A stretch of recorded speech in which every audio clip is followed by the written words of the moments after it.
大家好，我係 KK 啊，好開心又同大家喺郵輪新聞頻道見面啊嚇。咁樣咧就經過咗2個星期啦，我哋就啱啱喺地中海翻嚟嘅，喺個人生中第一次去地中海坐郵輪啦。即係點講啊？我俾大家嘅忠告咧就係，如果要坐郵輪咧，大家就唔好花太多嘅錢喺阿拉斯加啊、東亞或者地中海，即係唔係地中海啊？加勒比海嗰度玩太多，都可以去一去。我亦都建議大家去坐郵輪去加勒比海啦，尤其都幾好嘅。咁但係如果相比於呢個地中海嚟講咧，就唔同一個等級、唔同一個層次嘅。點解咧？嗱，你如果大家中意呢個陽光與海灘㗎，雖然東方人喺我之前嘅一啲劇集裏邊亦都講過咧，東方人係唔中意去陽光與海灘，因為我哋啲皮膚嘅構造咧係唔適合去狂曬太陽嘅，咁所以如果你去加勒比海咧，你就可能覺得大部分時間都要擔住把遮，咁同埋咧就唔會享受到啲咩陽光與海灘啦，因為即係你亦都唔想喺個海灘度暴曬啊嘛。咁然之後到加勒比海嘅沿岸嘅城市咧，太過 commercial 化啦，全部都係當地嘅國家咧為啲遊客起一啲人造嘅嘢啦。咁如果你去地中海咧，又完全唔同啦，氣候好啦，又可以去唔同嘅文化去了解呢個文化。哇！真係呢一樣嘢咧，我要分幾集先同大家講嘅。咁啊，今日咧呢一集咧就講諾維珍郵輪嘅三喜與三憂啦，係喺地中海嘅諾維珍嘅三喜與三憂啊，就用 Epic 呢一部船嚟做呢一個 example 同大家去介紹嘅，睇下大家中唔中意我呢一期嘅講解。OK， 喺正式去片之前咧，先介紹下我呢個頻道嘅一啲新嘅 function， 即係一啲新嘅內容嚇。咁樣咧，我咧就將呢個頻道做咗少少嘅呢個改動啊，除咗講下新聞之外咧，亦講下我自己喺搭郵輪嘅感受之外咧，就主要咧就想同大家講點樣落船去玩啊！因為咧我睇咗唔少嘅節目啦，因為我做呢個 YouTube 之前咧就都平時都會睇其他嘅郵輪嘅一啲關於郵輪嘅 YouTube 嘅一啲視頻啦。咁我發現咧佢哋有一個問題咧就係講20-30分鐘，比如話講拿不勒斯啊，講20-30分鐘去玩點玩，咁佢哋花大嘅價錢去玩㗎，大家都中意睇呢啲咁嘅嘢，好似好新奇咁樣。但係娛樂性夠強啊，但係就實用性好一般咯。咁拿不勒斯其實最好玩嘅地方唔係拿不勒斯上面係幾好玩，你當然你嘥錢去玩啊，梗係好玩啦。咁但係咧，我又想同大家講每一個城市我去到咧，都會有一啲短片嘅。咁啊，用幾分鐘嘅時間睇10條8條幾十秒嘅短片咧，大家就可以覺得去到嗰個城市係點樣玩嘅啦。大家可以睇下啦，即係睇下嗱。我列開咗咁多個城市，有拿不勒斯啦，有羅馬啦，亦都有佛羅倫薩、比薩啦，呢啲咁重要嘅城市，究竟你上船，你上到岸得6分鐘，究竟有啲咩好玩咧？咁就會喺幾分鐘之內就會講到我係咁樣玩，我係建議咁樣大家玩嘅。咁啊，實用性更強，時間就唔需要花太多嘅時間。大家記住去留意我呢一個頻道裏邊嘅短片啊嚇。OK， 即刻去片。好，諾維珍嘅喺地中海郵輪嘅三喜與三憂，第一喜就最重要啦，大家嘅房間嘅感受啊嚇。咁諾維珍我係搭 Epic 呢一部船嘅，咁佢有 Prima 啦，亦都有其他細啲嘅 Norwegian Gem 同埋 Norwegian Sun，亦佢大概每年都有5-6艘嘅郵輪喺地中海又或者歐洲其他航線度行嘅。咁我哋揀 Epic， 因為咧 Epic 咧佢係佢嘅船隊裏邊其中一部最大嘅郵輪啦，亦都係16萬噸。咁雖然佢係舊啲啊，2010年落水。咁點解我會中意佢呢個郵輪？呢個郵輪對我嘅感覺咁俾我嘅感覺會咁好咧？第一起就係佢房間嘅設計啊，因為佢係舊嘅郵輪咧，可能當時嘅十幾年前嘅理念就一定要大家個房間咧個露台一定要大。喺地中海呢個我睇過咁多個郵輪啦嚇，有呢個名人嘅 Xfinity 啦。亦都有公主嘅郵輪，話嗰個皇家加勒比海嘅郵輪，各大郵輪公司佢哋都着重於佢哋賣喺啲比較新潮嘅房間啊，但係唔係好實用咯，因為我搭過咁多諾維珍嘅郵輪咧，佢哋亦都其他嘅露台咧係好細嘅，你伸唔直隻腳啊，你知唔知啊？兩個人坐埋去好逼夾，你行出行入都非常之唔方便，喐你都唔想去，同埋。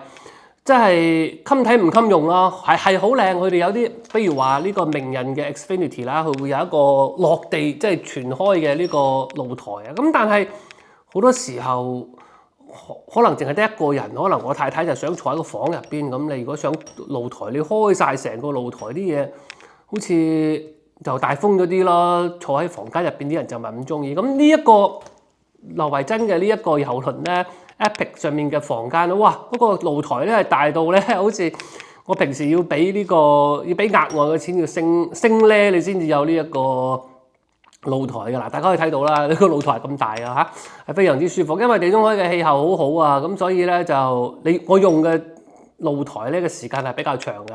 咁每一日都會坐喺度1-2個鐘頭啦，感受一下呢個咁靚嘅景色同埋呢個咁好嘅氣候。好，咁啊呢個房間第二個咧就係而家嘅新嘅遊輪咧係冇呢一樣嘢㗎啦。佢哋啲遊輪咧都會盡量就係慳呢個露台咧，會慳細啲嘅地方。即唔係露台係呢個洗手間咧都會細啲嘅地方。哇，好逼傑啊！入到去咧，你根本都唔想喺入邊沖涼㗎，細到〜但係呢一個咧就好精彩啦！大家睇到我呢個片啦，就分開晒嘅。你去廁所係一格，沖涼係一格，咁跟住咧就洗手洗面咧又係一格㗎。咁中間如果你係想有多少嘅私隱咧，就可以有塊簾可以拉開嘅。咁啊，哇！呢個咧就真係對於我哋講太方便啦，因為你有陣時有間房咧就最少你坐2個人啦，係嘛？你同你太太，或者有細路有4個㗎咯喎，有3個㗎喎。哇！朝頭早你係有陣時7-8點鐘落船，你要上岸㗎啦。咁你要5點鐘起身開始，其實3-4個人要開始做㗎啦噃，就開始要即係梳洗啊咁樣。咁你一個房間仔要等幾耐咧？你淨係等房等嗰個洗手間可以等你去用咧，咁你都要等15分鐘一個人啦，係咪？你如果有個太太，咁你20分鐘喺入邊整下呢樣整下嗰樣咁樣。做下化妝20分鐘好閒就好急㗎啦，好趕㗎啦。對於女士嚟講，咁你如果仲有啲每一個人都要沖個涼先可以出到去咧，咁你準備4點鐘起身，7點鐘落船差唔多啦。咁所以咧，你去分開3格啱啦。唉，真係慳時間啦。我咧就10零分鐘嘅啫，我喺自己搞掂我自己啲嘢。跟住太太出翻嚟，咁我入去就可以沖涼啦。咁前後15分鐘乜嘢都搞掂晒，就可以上岸啦。哇，慳好多時間，非常之方便啊！新嘅遊輪冇呢一個設施㗎啦，所以大家一定要留意。所以呢個係令到我最方便第一起啦，所以我擺喺第一。好，諾維珍嘅第2起喺地中海嘅遊輪 Epic 上面咧，唔知點解啊嚇，今次咧令我嘅印象非常之深刻嘅一樣嘢咧，就係坐船嘅人咧就年輕化咗啊！哇，呢個喺地中海咧我搭咗之前係喺即係阿拉斯加去咗2次啦，咁樣喺 LA 出發去墨西哥去咗1次，加勒比海好似2次，我都唔記得啦。但係我發現咧，基本上面嘅船嘅遊客啊咁樣都年紀比較偏大嘅，平均最後生嗰次去阿拉斯加算係後生啲㗎啦，就47歲啊！佢睇時間公佈平均年齡係47。哇！我覺得今次上去真係好多後生嘅人，同埋冇細路嚇，因為我5月份去。點解我揀5月份咧？咁遲啲我先至講，我分幾集講啊。咁樣佢嘅人群嘅年輕咗咧，咁啊成部船嘅活力都完全唔同咗。點解咧？原來佢地中海咧，因為佢太過熱門啦啲地方，比如話我今次喺羅馬啦、巴塞羅那、加納，又或者佛羅倫薩呢啲地方都好熱門嘅，大家都一直都想去嘅地方，咁就有好多即係負擔得起嘅年輕人，又或者中產咧，即係比較年輕嘅中產階級咧，佢哋都會選擇坐遊輪去遊呢一個加勒比，去呢個地中海，咁所以導致成部船咧就年輕化。咁年輕化咧，咁你個坐船嘅感覺就個體驗咧就完全唔同噶啦。我試過坐去呢個墨西哥啦，哇！上面係的確係上咗年紀嘅人係比較多少少嘅。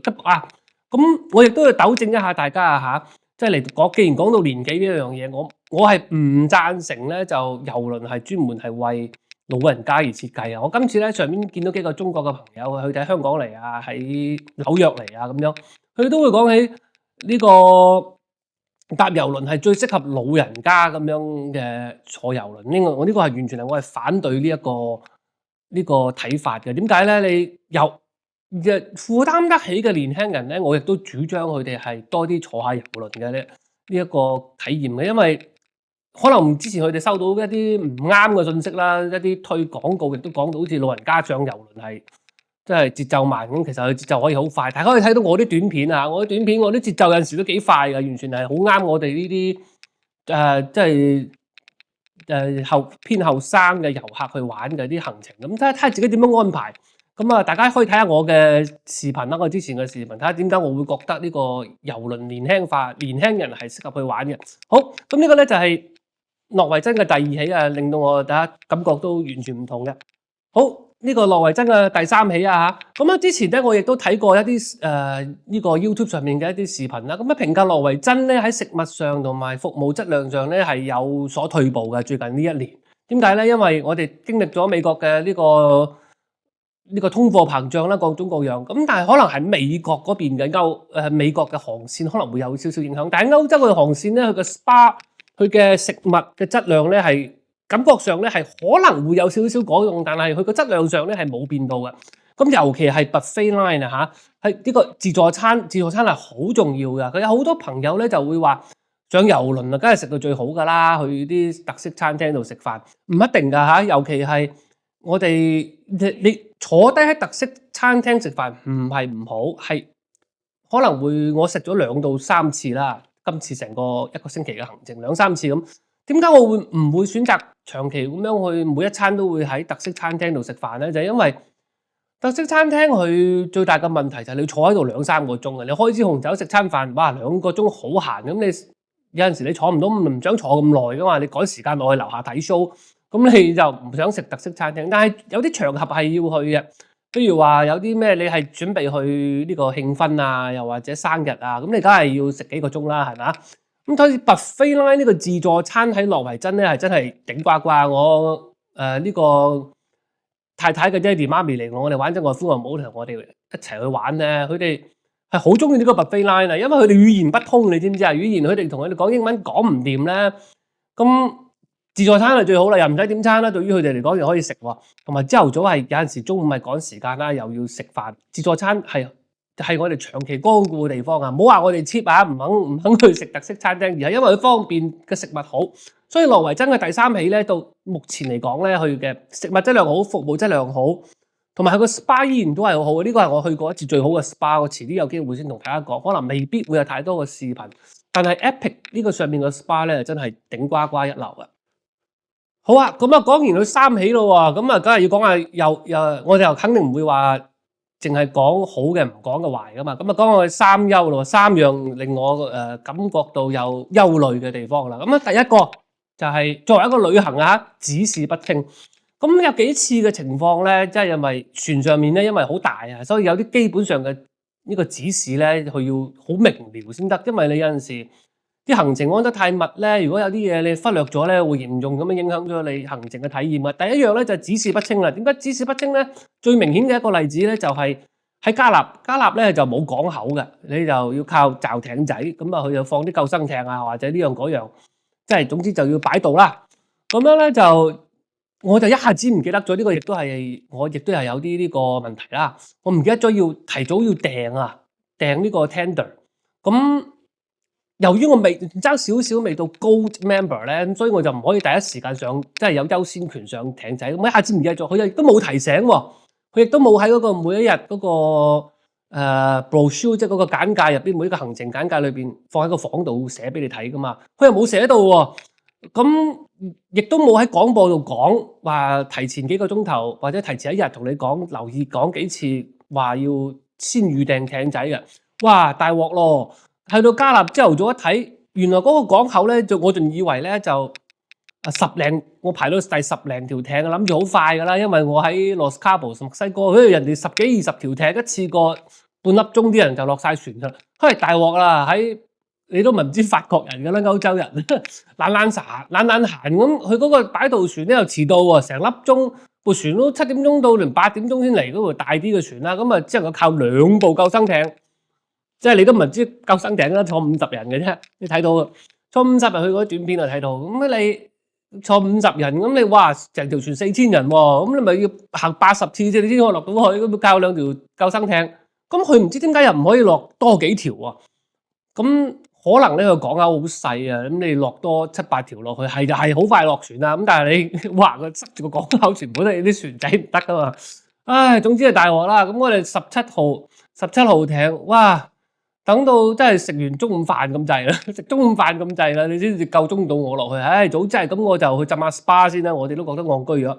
咁啊，好在就加納咧就冇咩好玩嘅，加納咧就我建議大家如果揀船啊，唔好揀加納啊，停加納咧你係好戇居嘅，因為嗰度咧就好似荷里活咁，你喺 LA 嚟咁，你點解要去加納咧？係咪？咁所以咧我就第一個憂咧就係佢個指示不清啦。咁有好多地方其他細緻嘅地方佢都要做呢個改善嘅，即係可能係佢個船公司嘅經理嗰度可能係新上嚟啦，就有啲 bug 係未 work 好啊。咁所以咧就要改善下。好，第二憂咧就係呢條航線啦，就係諾維珍咧。頭先我哋都講起啦，加納，我都唔明點解諾維珍咧要揀加納呢條航線，因為加納咧就可能咁啱咧，就對於呢個東方人嚟講會好出名啦，又或者去喺美國嚟嘅航線都會想去加納，因為佢哋荷里活啊嘛，睇電影啊嘛，咁啊加納電影節咁年年都咁出名啊，咁啊梁朝偉佢攞影帝噶嘛，咁個個都知加納。咁但係實際上咧，加納呢個城市咧就第一啦，法國人咧就好懶散㗎，尤其喺加納呢一個地方咧，懶散之外，服務態度真係實在太差啦。上到岸，真係俾人呼呼喝喝啊，好正常㗎。即係嗰啲 waiter 咧，真係呼呼喝喝，好眼我都真係未見過㗎嘛。即係我哋喺美國嚟啊，好少人呼呼喝喝嘅。咁你喺法國咧就會間唔中見到，你去巴黎啊嗰啲地方咧，啲 waiter 有陣時佢哋真係啲態度係相當之一般。咁個城市又冇咩搞啦，係咪啊？冚唪唥都係啲靚嘅酒店，啲酒店咧就係唔係靚，可能係靚啦，咁但係出名啦。咁又好多明星去啦，好多名人去嗰度嗰啲酒店，咁又會介紹一下呢啲酒店啦。我哋坐咗火車，咁但係總體印象係唔深嘅。咁所以呢個我嘅憂慮嘅就係點解唔可以去揀除咗加納之外，其他隔離少少嘅城市咧？比如話馬賽就嚟嗰度1個鐘頭。咁隔離就係尼斯又或者摩納哥啦，都好過去加納啊。咁我哋上到加納咁啊，梗係唔會即係由於嗰個艇仔嘅問題，我哋已經上到岸已經中午啦。咁你冇理由叫部車去呢個摩納哥嘅，雖然係1個鐘頭車程，咁但係你點知啊？嗰度塞車塞到飛起嘅歐洲嚇，遲啲我先講，真係太多嘢講啦。地中海咁啊，歐洲咧好多時候大家睇呢個行程咧就會忽略咗就係。好似佢哋上岸嘅時候，乜嘢都好順利啊！咁但係到你上岸嘅時候咧，可能塞2個鐘頭車，你先至可以去到你要想去嘅地方啊！咁所以咧睇視頻咧，一定要注重實用啊！唔係話娛樂性夠強啊，講到好似自己點好玩咁，其實個成個行程咧，可能咁啱得咁彩佢哋咁啱，佢哋係可以安排得到咁樣做。實際上大部分嘅情況下咧，喺歐洲你係安排唔到太多嘅行程咧，因為塞車塞到你飛起啊！好咁啊！第三憂咯，亦都係我喺呢個行程裏邊係即係綜合咗我屋企人嘅一啲意見講出嚟嘅呢個憂慮啦。咁點樣憂慮咧？就係呢部船啊，雖然係大嘅 Epic，但係咧佢2010年落水，當時咧可能係冇設計到呢一個大型嘅室內觀景台啊。即係大家可以你都見過啦，我睇之前有啲視頻咧係去墨西哥坐一啲比較新嘅諾維珍嘅郵輪啦，咁樣去有一個好巨型，即係就算舊嘅都有嘅。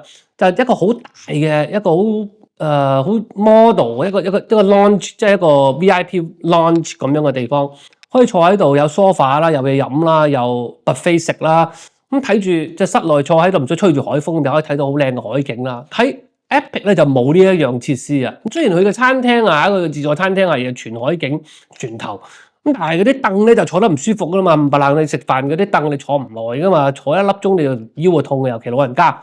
所以話最不滿嘅呢一樣嘢咧，就係佢冇咗呢個室內可以觀景嘅地方啦。咁有陣時我哋中意喺嗰度 hea 幾粒鐘傾下偈啊，即係飲下紅酒嗰種各樣。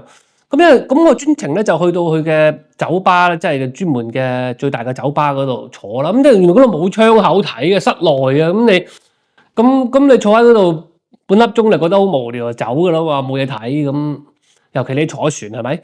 咁所以咧，呢個亦都要提議諾維珍下一次 Epic 如果要做呢個室內嘅，或者做一個大修，或者呢個每5年嘅呢個大修嘅時候咧，可以考慮一下改裝呢個室內嘅觀景台，咁等大家可以有一個舒服嘅地方坐啊嘛。好，咁今日先講到呢度嚇，下一期咧我就講下呢個諾維珍同埋 MSC 嘅呢個地中海郵輪嘅比較。點解我會揀諾維珍 over MSC 咧？個中嘅原因係咩咧？OK，下一期再同大家講。記得如果大家中意呢一個頻道嘅話咧，記得點讚訂閱。拜拜。